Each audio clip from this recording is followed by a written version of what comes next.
The most powerful piece of fitness advice that I can give you is this: make it easy to make the right choice and make it hard to make the wrong choice.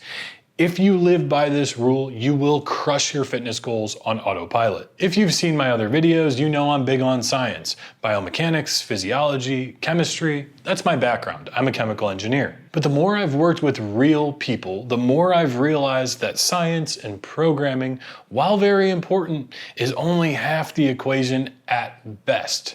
You can design the perfect theoretical plan for someone, but if they don't follow it, it's the worst plan for them. And I kept coming back to this same realization, that behavior and influencing it is everything. One of the most valuable skills to learn isn't the technical side of fitness.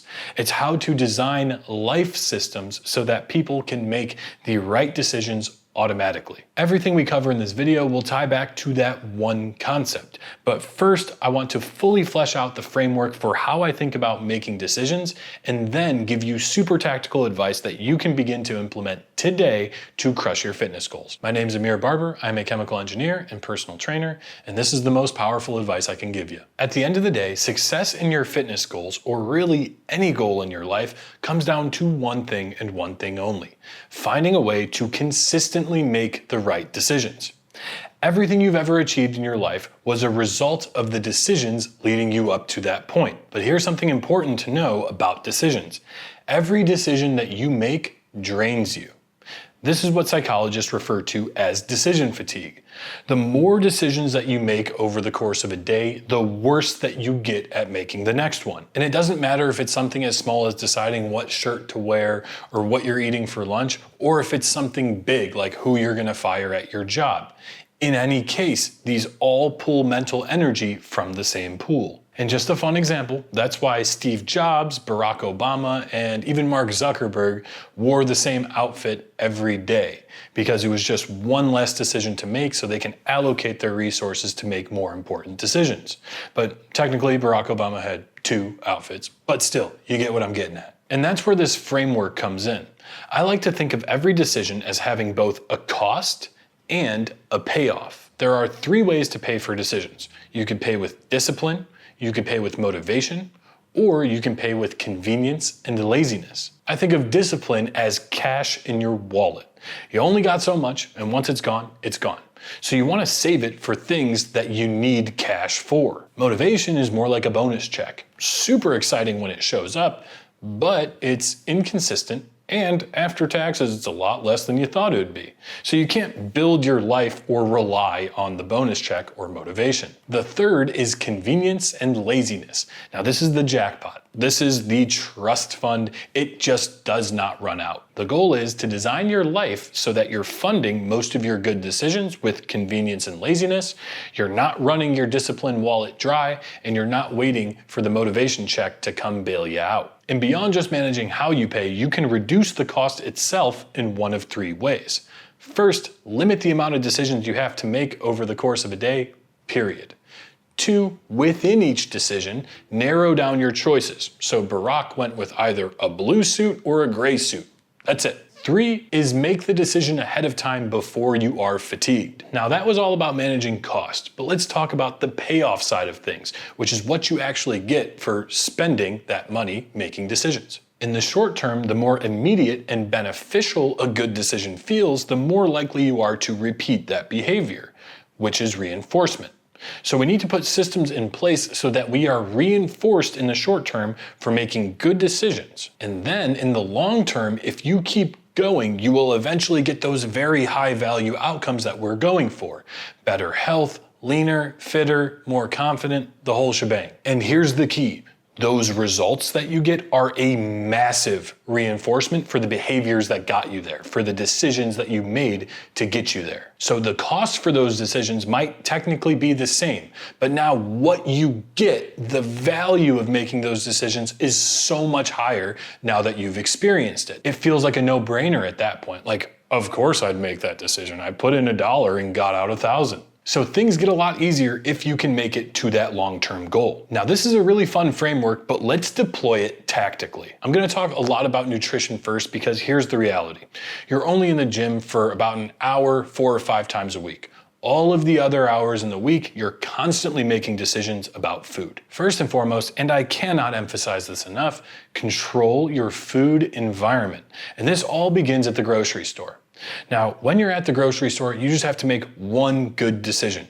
Do not buy the junk you know you'll regret. So don't get the bag of chips, don't get the tub of ice cream, don't get the candy bars. Yes, you'll have to pull out the discipline wallet in that moment, but that's just a tiny fraction of how much discipline you're gonna need to have when those options are calling your name from the pantry every single night. So if you don't bring those food options home, then you instantly made the wrong choice much harder to make. Because now when it's 11 p.m. and you're digging around your pantry like a raccoon looking for something to snack on, all right, all you've got is maybe some fruit, a protein bar, and whatever other options align with your goals. Now, sure, at that time, you could get in your car, drive to the store, buy the food, drive back and eat it, but 9 times out of 10, you won't because you're lazy. And that's the exact point of this, is to use laziness to your advantage. And it all came back to one decision at the store. 2, learn how to cook. This is one of the best investments that you can make into your fitness.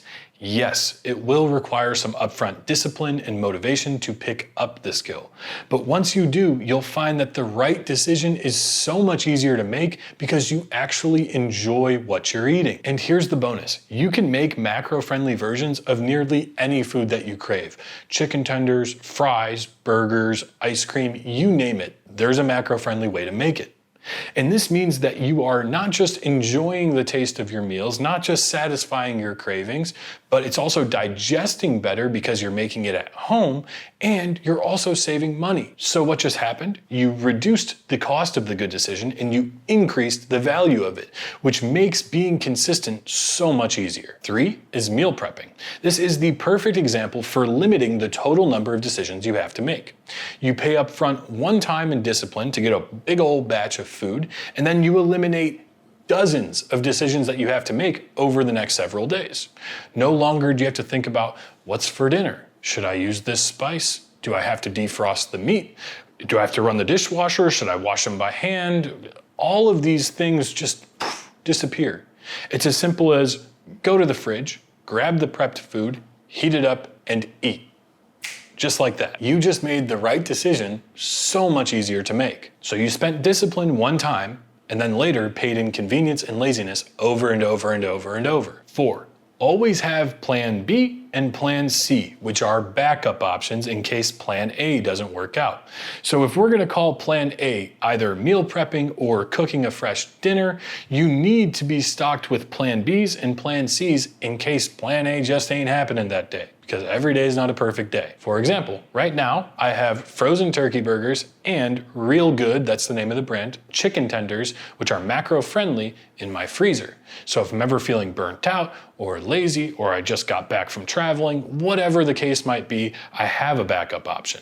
And both of those options are very low effort, require no cleanup, and taste great. So it just makes it so much easier to make the right decision when you have plan Bs and plan Cs. Always have a backup plan. 5, delete the food delivery apps, okay? If you're a chronic user of DoorDash or Uber Eats, delete your account, then delete the apps, okay? Adding this additional layer of friction makes it so much harder to make the wrong choice. And I promise you, if you ever really, really need it, you can re-download the app and do all of that. But if you're just like, oh, let's see what's on DoorDash, when you don't have the app on your phone, and then you'd have to re-download it, create a new account, enter your payment information, all of that jazz, and then decide what you want to eat, you probably won't do it because you're lazy, and that's why you're on the app in the first place. Which is fine, that's human nature. Use it to your advantage. 6, get social buy-in. Now, if you have a spouse or a family, it may not be realistic to have total control over your food environment, but you can have an honest conversation with them about your goals and how much it would mean to you if they supported you through it. I've seen this over and over again with so many clients. If the household gets on board, it becomes so much easier to make the right choices. But let's take it a step further. Tell your extended family, tell your friends, tell your coworkers, scream it from the rooftops that you are going on a fitness journey, because this does 2 things really well. One, if you have good people in your life, then they will root you on and they will be there as a support system. Two, and maybe more importantly for a lot of people, social accountability kicks in. You made a commitment in public, and now your reputation is directly tied to you following through, which makes it much harder to quit. Sometimes putting yourself on the hook for something is the best way to push yourself towards your goals. 7, get on a structured workout routine. Figure out what days you're going, what time you're going on those days, and then what you'll actually do when you get to the gym. That way you never have to think about, should I work out today or should I push it to tomorrow? Well, maybe I'll go in the morning on that day and the evening on this day. And maybe I'll do squats, but I'm not sure if leg day makes. All of that you just eliminated. Yes, it takes some effort up front to find a routine and a time frame that works for you. But once you do that, you can just show up and mindlessly execute, which is so much easier. Make it easier to make the right choice. 8, consider hiring a coach. A good coach isn't just going to give you a workout plan. They're actually going to help you with all the things we've talked about. And more importantly, they're an amazing source of information for what the highest leverage right choices are or the wrong choices are, or if a choice just doesn't matter entirely. So you can better allocate your limited resources and decision-making power to the things that matter most. If you want to work with me, there's a link in the description, but if you don't, that's cool too. But still, getting a coach can be a really valuable way to kickstart all of these behaviors and systems and set yourself up for long-term success. And number 9, I left this for last because I have a hot take. Balance and moderation. Now, everyone in the fitness and wellness space preaches, oh, it's all about balance and everything in moderation. And yes, that's totally true. You can fit nearly any food into a well-rounded diet. But if you know moderation is not your strong suit, if you cannot stop at 2 Oreos, maybe it's a good idea to eliminate entirely, at least for a period of time. I'm fine with taking a hard stance on this because I think the other side is just totally overrepresented in this space as it stands right now. There's a time and there's a place for balance and moderation, but there's also a time and a place for brute force. And honestly, I think people are way too short-sighted when they talk about balance. They'll talk about balance over the course of a day, like I had a good breakfast and a good lunch, time to have a naughty dinner because balance. Or they'll think about it on the course of a week, like I had 6 good days of good clean eating, and now on the 7th day, I'm gonna have a cheat day because balance. But oftentimes, you'd be much better served by expanding out the time frame that you're thinking on. Maybe you go through a year-long phase where you are just unbalanced by most people's standards. You fully commit to making the decisions that are aligned with your goals day in and day out.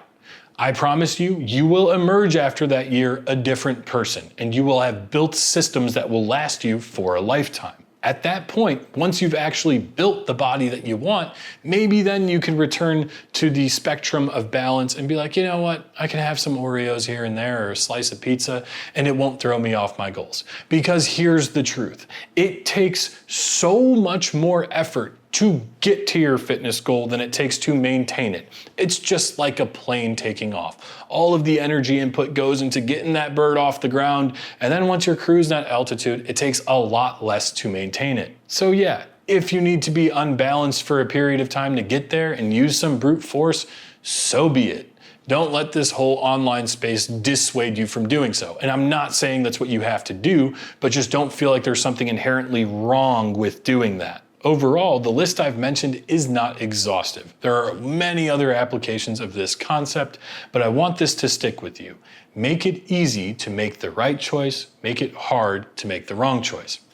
If you found this valuable, please like, comment, subscribe, send it to a friend. Love you guys. Peace.